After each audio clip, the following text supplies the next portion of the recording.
Have you ever wondered what truly remains at the end of a lifetime? Have you ever asked yourself what you will carry with you when your final breath leaves your body? Welcome back to our channel. Today we explore one of the most profound, sobering, yet empowering spiritual truths. When life ends, what accompanies us is not our wealth, reputation, or even our loved ones, but the quality of our mind, our final thought, and the sum of our intentions. Let's begin with a question that cuts straight to the core. When death comes, what can you truly bring with you? Not your designer clothes, not your certificates, not your status, not your bank account. Even your dearest possessions will be left behind. What stays with you, what follows you, is your consciousness, your heart, your karma, and your final moment of awareness. There's an ancient saying in Buddhism, when the body breaks down, only karma follows. This is not a superstition. It is a deep reflection of metaphysical truth. The body is the vehicle, the mind is the traveler. When the vehicle can no longer carry the traveler, the journey continues, but the direction of that journey depends entirely on the state of the traveler. Let us consider this not as an abstract idea, but as a lived experience. Imagine a person who has spent their entire life accumulating wealth, guarding their status, building their empire. Yet, in their final days, they are filled with anxiety, regret, and fear. Their wealth cannot ease their mind, their success cannot bring peace. Why? Because peace was never part of their inner landscape. They mastered the external world, but remained strangers to their inner self.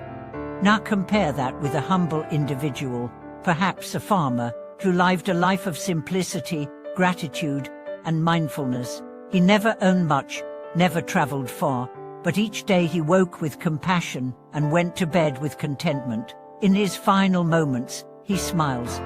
Not because he avoided suffering, but because he befriended it. Not because his life was perfect, but because his heart was aligned with something greater than ego.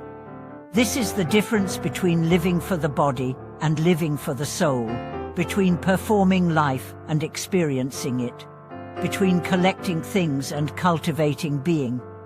A renowned monk once said, "The quality of your final thought determines the quality of your next beginning." This is why the final moment is so crucial in spiritual traditions. In those seconds, the true measure of your life is revealed. Were you generous? Were you loving? Were you wise? If so, that imprint will carry you forward. If not, then not even the grandest funeral can compensate for a restless soul. But this isn't just about death. It's about how we live every single day, because the way you die is the way you live. If your days are spent in anger, comparison, distraction, and indulgence, how can you expect your end to be peaceful?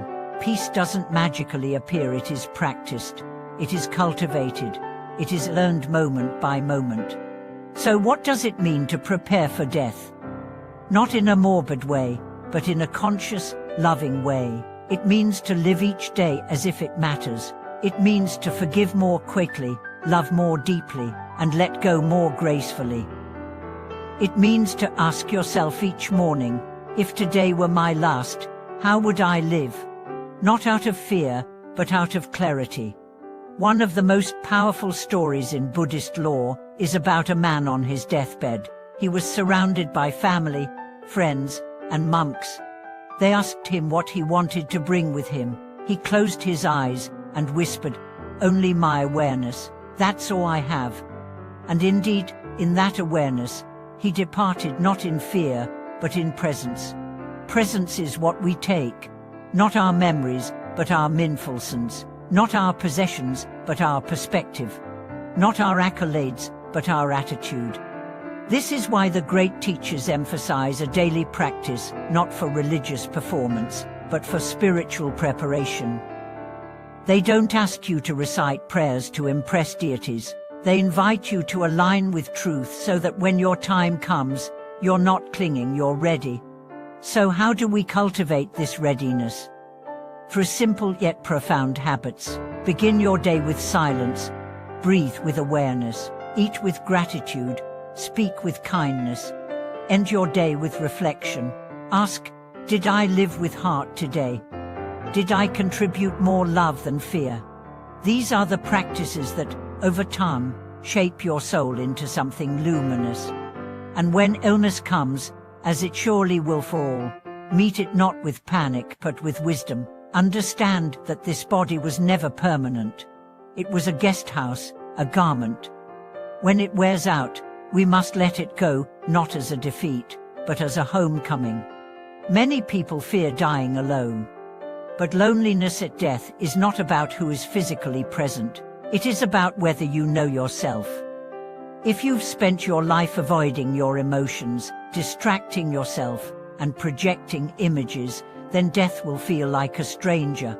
But if you've befriended your shadow, embraced your vulnerability, and honored your truth, then death will feel like a return. A woman once told a story of her grandmother who passed away peacefully, whispering a prayer with her final breath. She said, Grandma wasn't religious in a showy way, but every day she smiled at strangers, helped neighbors, and thanked the earth for her food. In her final days, she told her family, I'm not afraid, I've lived honestly. I'm going home. That, dear friends, is the reward of a conscious life. Let us also consider what not to take with us. Bitterness, regret, unresolved conflicts, these are the heaviest burdens. They weigh down the soul and cloud the journey. If there's someone you haven't forgiven, forgive them. Not because they deserve it, but because you do. If there's something you haven't said, say it. Not because it will change the past, but because it will free your heart. And if you worry about what happens after death, here's a gentle truth: focus on what you do now. The afterlife is shaped by this life. Heaven is not a place you go. It is a state you create. And if you live with enough love, enough awareness, enough humility, then wherever you go next, it will be a continuation of your peace. To conclude, let me ask you once more. What will you take with you when your time comes? Not the gold in your vaults, but the gold in your heart. Not the square footage of your house, but the vastness of your compassion. Not the number of your followers, but the depth of your soul. Thank you for watching this video. Share in the comments how you wish to be remembered, not in terms of achievements, but in the ways you loved and served. And if this message touched you, please like, subscribe, and join us next time as we continue exploring how to live a life worth dying for.